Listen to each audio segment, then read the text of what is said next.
Welcome back to Talking with TT. This is episode 7. I know it's been a while, guys. I've been going through a lot, but that's the things that I've been going through has a lot to do with the topic today. Y'all know I always have me a special guest. I have someone new with me today. I'm going to let her introduce herself. Hi, family and friends. This is Bree, and we have a wonderful topic for you today. I'm Tiana's god sister. Okay, so we're going to dive right into it. So I know you guys I've been missing in action. I haven't did episodes. People been begging me, where's the next episode? I have been going through a lot. I did have three. I've had actually 3 family members that passed away. So I've been going through a lot of grief, but I've also been going through a domestic violent relationship, and that's the topic today. The topic today is domestic violence. We're ever going to dive into the emotional, the verbal abuse. We're going to dive into that today. But a lot of people don't know, but I've been going through a domestic violent relationship for the last 6 years, but it was off and on. At one time, I even left for like a year and a half, and unfortunately, I went back. That was definitely the wrong decision because it got worse. And guys, domestic violence usually never gets better. It always gets worse. So I just want to dive right into that and just talk about, it started off, y'all, with just the verbal abuse at first, just, calling me out of names, talking about my weight. They do any and everything to control you and make you want to stay, there. You would think, well, how him doing that makes you want to stay, because they kind of play like a manipulation game. They play on your self-esteem and try to make you feel bad so you will stay. And so it just kind of got over 6 years. I remember the very first fight we had, I really thought that I was going to leave. But once once you start having relations with somebody and spend a lot of time in those soul ties, and that's why you got to be careful with the people that you are having sex with, because once you're having that unprotected sex period, because it could be protected. The soul ties is the energy that comes with it. It really doesn't matter. But you got to be careful, because those soul ties will have you stand in situations that you should have left years ago. Yeah. It will have you in shit you should have left, baby, ages ago. But anyway, so I just been really dealing with that on top of the deaths in my family. And the most recent event was about a month ago, and it was very disheartening. It was hard. It's something that he always do, but it just really went to another level this time. And it started off as just a regular day. We was drinking, just having fun, and I seen his mood change, so I kind of stopped drinking. It was like, you know what, let me sober up or whatever. And that same day I end up wrecking my car. I'm like, oh my God, like, what am I going to do? But anyway, after that, this is what's crazy. After that, him and his friend just took my car without even saying anything to me, with it wrecked, and drove it wherever they want to go and do whatever they want to do. I'm calling, asking to bring my car back. They're just doing whatever they want to do. Eventually, when I'm like, bring the car back, my son had to be to school the next day. So once they bring the car back, I can see his facial didn't change. I'm talking about, it's almost like demonic, y'all. And he's like, I can say he's in the mood. I get in the car, and he's just like, oh, so you done? You done? Did you catch that nut? I'm like, what are you talking about? The only person I was in the house with was my male cousin. So I'm like, is this man accusing me or sleeping with my male cousin? But that's the thing too. That's what they do. Any male you around, you sleeping with them, you doing this. The domestic violence relationship is deep, y'all. It's really deep. So anyway, I'm like, my son is in the back. This man proceeds to start calling me all out of my name, fat bitches, stank bitch. I'm talking about anything you could think of. Then he starts threatening me. He's going to hit me. So I'm just trying to remain calm because my son is in the car. So after all that happens, I'm like, hey, I need to get my son home. He has to go to school. And I know you're going to take him back home with you. I had no way of getting him out of my car. If I would have tried to fight him or something. You got to remember, my son's in the back. We go home. or whatever. And later that night, he starts to fight with me, and his mom called him like, she's like, hey, you want us to come get him? Like, yes. We when I got off that phone, that man took my phone and texted back and said, oh, I have Uber. That man proceeds to put his hands on me, y'all. Put me in the headlock and hit me in my face twice. This is about the fifth episode we done had where he's put his hands on me. And I'm not saying that I'm always innocent, because it has been time where I've been the aggressor, but it's like I go into fight or flight mode with him, because this is like he's violent. He's a violent person, and he brings the worst out of me. Whatever. So this man proceeds to put his hands on me, and even other things happen that I may talk about it later, but I don't know. I'm not quite comfortable. But other things happened, y'all, that was unspeakable. Just that really degraded me. Really, had me ashamed, and I shouldn't have felt that way with him doing it to me. He took my phone. He took everything. So now at this time it's like 11 o'clock at night. I don't have no way of calling the police, no way of calling for help. He has my phone. My son is asleep. So I just endured this. And, as the night went on, he ended up kind of falling asleep, but not really, not enough for me to be able to get my phone back. So when I finally do get my phone back, it's like early in the morning. So I already got in my mind, when I take my son to school, I'm not coming back. Y'all, when I took my son to school, that's when I called the police. I knew that this was the last straw, and I just had a feeling that if I didn't leave, death was around the corner, y'all. I told you it's been 6 years, and then on top of that, my son I've never seen my son react the way he's reacting. He's like traumatized, and I had a conversation with my son. I just promised him I'm not going to go into that. So fortunately, I was able to call the police. The police did get him or whatever, and we're currently going through a case now, because he is going to pay for what he did to me. Let me say this, no one deserves domestic violence.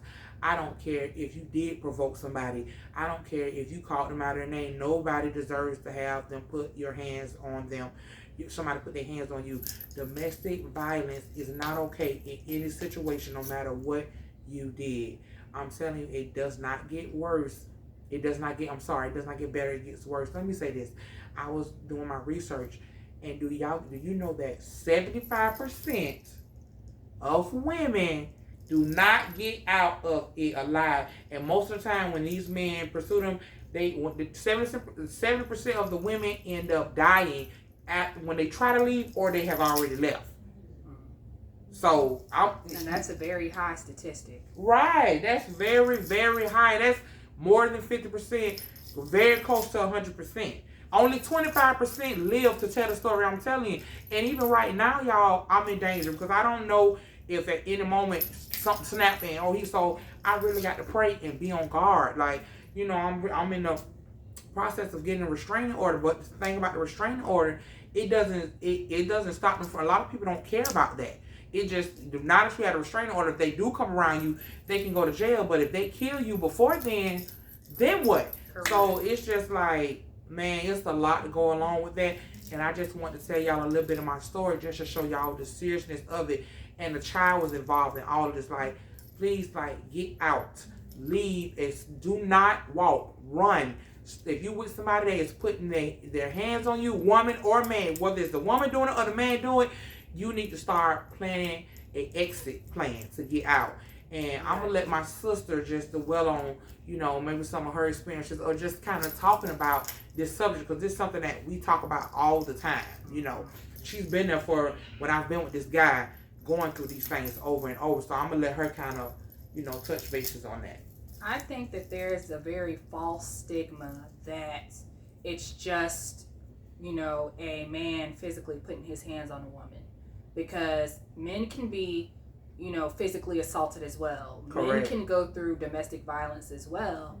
And at the point when you realize that you guys don't report it as often, you guys aren't the ones that's actively coming forward, because it's almost seen as a sign of weakness. And there's nothing weak about telling the police that somebody has put their hands on you to the point where it could have ended in, very unfortunate circumstances. Correct.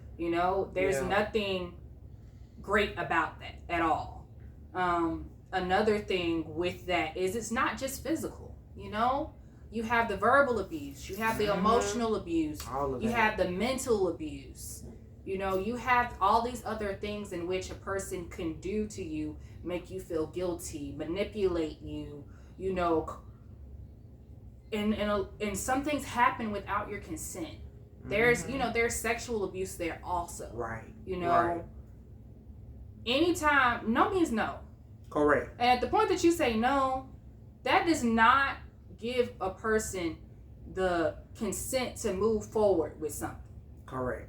Because you said no. Right. You said no. Right. I don't care if you have to ask somebody 3 times. If it's a no each time, it's a no. Right. And like people think because they're together that I can get it anytime. I can have sex with you anytime I want, even if I say no. And that's not true. Correct. Like, people don't get, like, a lot of people think because we're married or we're together, I got to give it to you anytime I want. I don't have to do that, because what if I'm not feeling well that day? What if I'm not in the mood for it? But you got to be able to respect me enough to say, okay, she's not feeling it today. Okay, I'm going to give you, I'm going to, give you, that, I don't say pass, but give you your space. And you know, like you said, no means no. Whether we're in a relationship, whether we're married. And let's touch on that a little bit. Mm-hmm. I was married, okay? So, I was married. And I know about marital rape very well. Something I would not like to know about. And the thing with it is, when somebody uses your faith against you to make you feel as though you don't have control over your own body, and that they should have the ability to do whatever they want with you, wherever, whenever, no. Because I don't care what that Bible says. It's not saying that it's okay to rape me. Right. It's not saying that it's okay to take some sex from me without consent. Okay? It doesn't say that. There's nowhere in there that's basically telling you that it's okay to harm me or do anything to me without my exclusive consent. This is where you're dealing with a narcissist. Right. Okay? Manipulation later. All of that. You're dealing with someone that is unhealthy, very toxic, and they have this very high, otherworldly view of themselves. Delusional. Yes. Very much delusional. Yes. Yes. Very much so. Yes. Yes. Yes. And they're living in their own world. Correct. Yes. And everybody is supposed to bow down to them. Right. And they don't take any accountability for the things that they Nothing. do. And it just becomes this whole thing. I'm like, and they do, then that comes all the love bombing. And love bombing can happen in any, at any time in your relationship. It can either happen in the very beginning or it can happen during the relationship. And what love bombing is when somebody gives you all this attention and buys you all these gifts and spends all this time with you. And then they turn around and switch on you like a light switch. Right. And it's like, well, who is this person? Who is this person that I'm with? A totally different person. Yeah, because that's not what we are. Or you're with somebody that is continuously gaslighting you. Oh, God, let's not talk about the gaslighting. The gaslighting, like a person is, in the textbook definition of gaslighting is somebody that tries to create self-doubt or manipulate you to believe something that isn't true. Correct. Like, classic example. I had this guy turn around and tell me that I was sleep texting this man after he broke into my phone to text somebody from my phone as me. I was sleep texting because I took some Benadryl. I don't know nobody that has taken Benadryl and sent a text message that they do not remember. Do y'all know what Benadryl does to your body? Baby, you like a slinky. And you mean to tell me I was like this, texting? Really? The text message that I would have sent you would have been illegible. You wouldn't have been able to understand that text message would have been ABCJ123 hyphen plus sign minus sign. Baby. You would have thought I was sending you a mathematical equation. Okay? It wouldn't have been nothing that you could understand. Correct. So it's like, I know me. And I know it wasn't me. No, but you're sitting in my face lying. baby, they will do it. And then, like she said, they'll make you like, this man used to really literally like, this man, like, for instance, this relationship I was in, this man wrecked my car and cussed me out, said he was mad because his mom told me he wrecked the car. What was she supposed to do? So I was supposed to just get in my car and drive it and notice that oil is running everywhere and shit is leaking everywhere. What was she supposed to do? He got mad. He wrecked my car, cursed me out, and told me his mom was wrong for telling, but he wasn't gonna say nothing. Like, what the fuck? Like, I'm telling y'all, let's just say abuse, any type of abuse, well, like she say, verbal, mental, and definitely physical. Get out of those relationships. It is not going to get better. Correct. It usually get worse. And let me tell you this: there are times where the relationships may get better, but both of the people got to be willing to change and take accountability for what's going on. Right? Because, like, I'm not even saying the physical could be on both sides. Because there's been times where I started a fight with him, but guess what? It was after I had been provoked and abused, and I'm going into fight or flight mode because I'm thinking, hey, he's finna hit me, so I hit him. That's no excuse, because guess what? At this point, I done became the abuser. That's another thing. They breaking the worst out of you. It's time to go. Correct. People who that love you and want to be with you, they will bring the best out of you. And I'm not saying that the relationship is perfect, but what I am saying is when a person is mad at you, they don't start beating on you or treating you different. We could be mad and we might give each other the silent treatment. But guess what? If I'm still hungry, you still gonna give me something to eat. If we gonna go in that bed or you gonna get in that couch or whatever. But we're not gonna be in here beating on each other and Correct. talking to each other crazy. That is not love. That is something else. Like, and then especially they'll try to blame it. After it's been times where he would try to blame it on me and say, well, you said this and you did that, and that triggered me to do what I did. And like, come on. So like me telling you that I'm not gonna take your shit, call this man and bust my window. Me telling you I'm not gonna take your shit, I'm not doing that. That calls for you to bust my whole windshield. Like, come on. So that's a form of abuse. That's you destroying my property. That's how I get around. Like, any abusive relationship, it never gets better. Please, I am begging people to leave. I have left for good. There was time where I said I was leaving and I didn't. But y'all, when I tell y'all I'm so serious, that part of my life is over. I will never ever allow anyone to put their hands on me and come back in my life like it's all hunky-dory, everything is good, or whatever. It is not okay for anybody to put your hands on you. As an adult, you should be able to communicate effectively with someone without you putting their hands on you. Even if you are angry with me or I did say something or something, communicate that to me. Correct. With your mouth, not your fist. With your words, not your hand, not your fist. With your communicate. Hey, you did this. You make me feel some type of way. Whether I feel like it's valid or not, you feel like it's valid. I can say, okay, well, hey, I'm sorry it made you feel that way. Maybe it's a miscommunication. Maybe it could be a miscommunication. Anything. But I don't know that because you communicate with your fist. And I'm not going to understand anything or want to even talk about anything after you done hit me multiple times. We are at the age in our lives where you should be able to have an adult conversation without it getting physical. Yeah. You see, a lot of people out here with these mental issues they're not dealing with too. And that's a lot of where the abuse is coming from too, because they are the way they feel about themselves, they putting all that into you. So somebody beat the shit out of you. Self-projection. Right. That's it. Self-projection. Somebody beat the shit out of you, probably ain't even got nothing to do with you. They so mad and angry and miserable with their motherfucking self that they projecting that shit on you.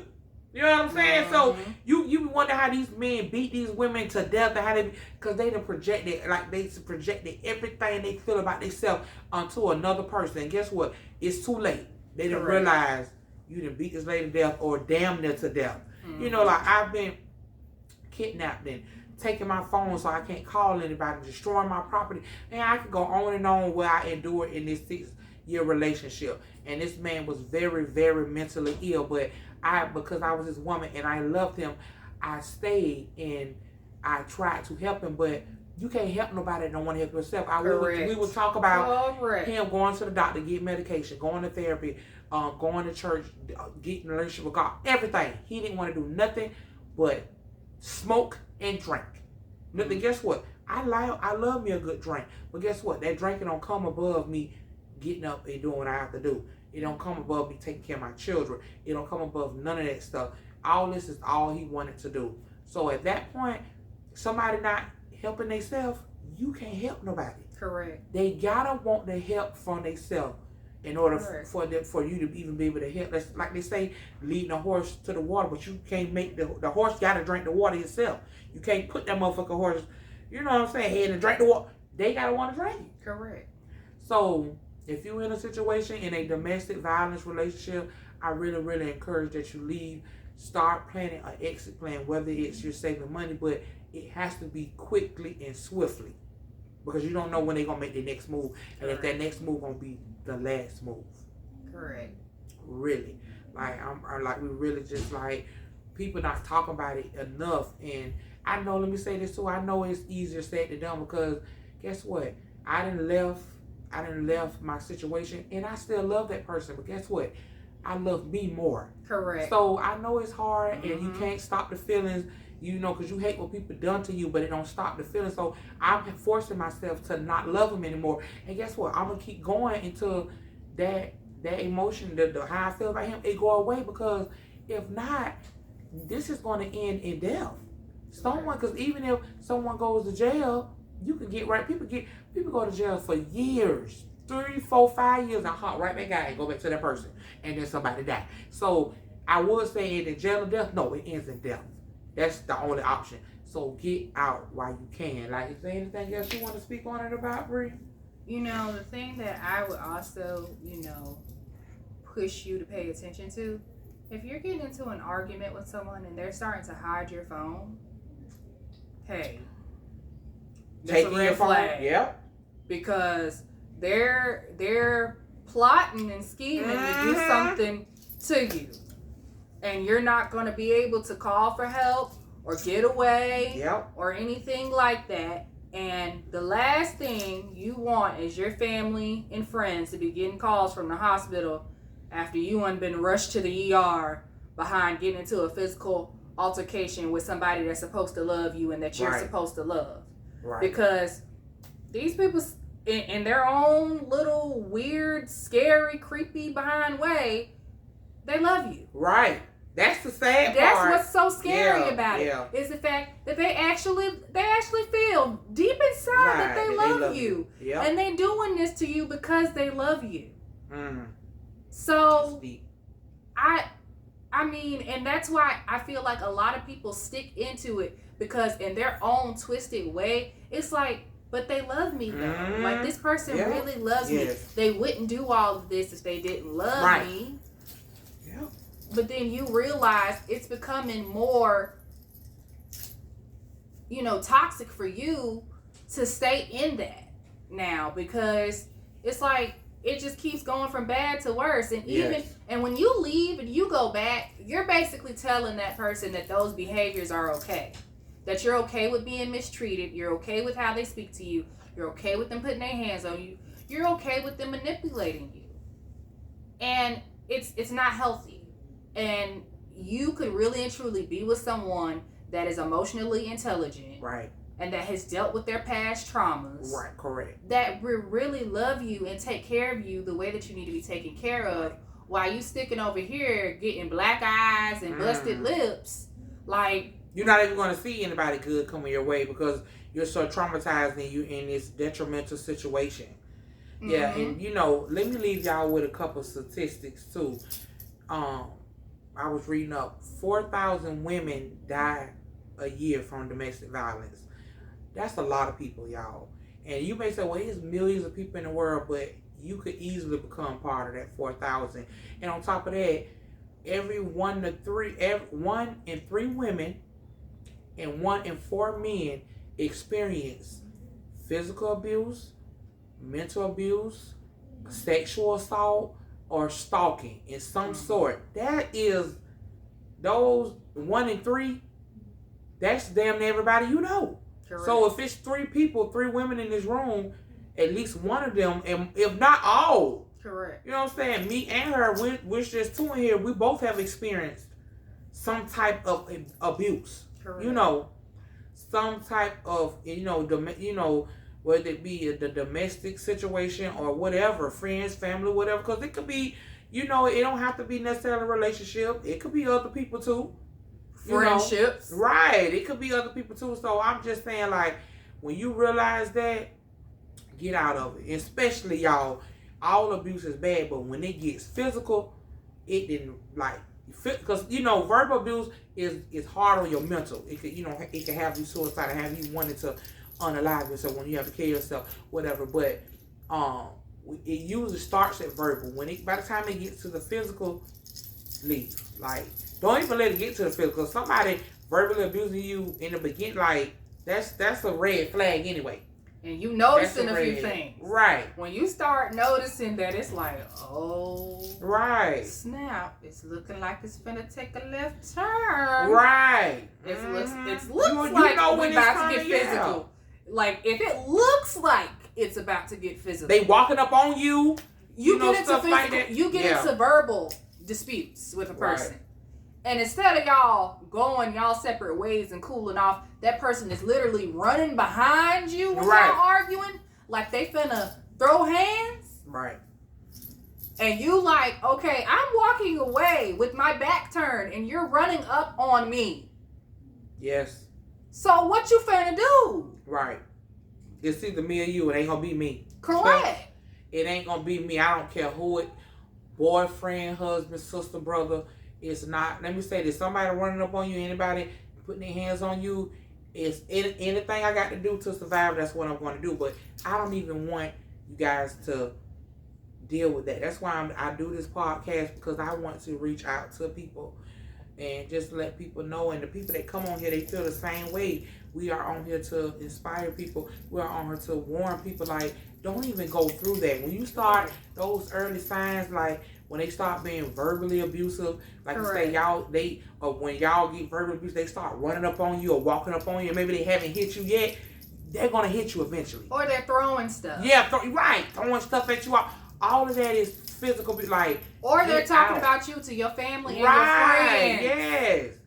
They're trying to isolate you from your family and your friends. Or not even want you to be with them. Like, correct. You hang out with your friends, they accusing you of cheating with people and calling you a whore or this and that to keep you from hanging out. So, like Brianna said, they can isolate you and put you right there, and they live bubble of deceit. Yeah, and the deceit and turmoil and mental and physical abuse or whatever. Don't let it be too late. Correct. Whatever. Y'all seen the movie What's Love Got to Do with It? That lady endured that for 20 years. Whether it's a true story or not, or it's some back to it, just think about how that could be you. If she managed to live through 20 years, you might not be that lucky. But who wants to go through that for 20 years anyway? I'm just saying, like, please, y'all, leave immediately. It does not get better. It gets worse. And my thing is, if a person put their hands on you and they really love you and they really want to change, they will go change. They will go somewhere and heal and get themselves together and do that or whatever. And if you feel in your heart that they really changed or whatever, I mean, maybe you could. But maybe you could. They say spin the block. But I feel like now at my age, my big age, ain't no spinning the block no more. You got one chance. You got one shot. One only. You got one shot, baby. And it's a wrap for me. Because I'm finna be 40. I'd have been through too much. No, I'm sorry, but baby, he ruined it for everybody else. There's no, you don't get that one time you call me out my name, that one time that it's a wrap. And like another thing, you will eliminate a lot of people you ain't supposed to be with if you get them red flags. If you follow your first mind, and those red, you say, this not a great fit. And last time we got into an argument, he ran up on me. Let me go ahead. You would save yourself a lot of heartache and pain, because y'all, this 6-year relationship, within the first year, y'all, that first year, 6 months, I saw the red flag. Within the first year, I think we was in our first fight. We all see the red flags, so just keep on going. You keep on, because you want what you want. You want what you want, and people think that you can change people. You Correct. cannot change nobody that don't want to change themselves. Correct. And I've been in a relationship where that man have changed y'all, and I know how it feels to be loved correctly. So that would it make it even worse for me because I know what it feels like. It doesn't mean that nobody doesn't make any mistakes. It doesn't mean that you don't get in an argument, but it means that we gonna handle this like adults. If we do get into an argument, guess what? We're not running up on each other. We're not hitting below the belt. We still doing for each other. Even when I'm tell you something, how you know somebody really love you is when they mad at you and they still treat you like somebody, even with them being mad at you. You know, this might be the one. This might be a good person. But I really just want to leave, my last regards is y'all, men, women, whoever is dealing with domestic violence or any type of abuse, leave as soon as you can. Do not walk, run, because it's very detrimental. Because I believe if I wouldn't have left, when I left that last situation, I may have not been sitting here today to give y'all this story today. I may not have been sitting here to give y'all this. Yeah, I was really, death was on my mind bad. So I just really want to encourage everybody to leave that situation. It is somebody out there that's going to love you the way you need to be loved. Beating on somebody and physically and verbally and manipulating, all of those things are not love. I'm sorry. That is not love. That is not love. Leave, leave, leave. I think we're going to wrap it on up. Anything else you want to say to the people, Bree? My last note to leave y'all on is struggle love is not love. It's not. All right. Well, with that being said, it has been a pleasure. I'm glad y'all came. We did episode 7. We will be back next week with episode 8. We're going to have a good topic for you guys. So, once again, thank you for tuning in. And I will catch you guys later. Bye.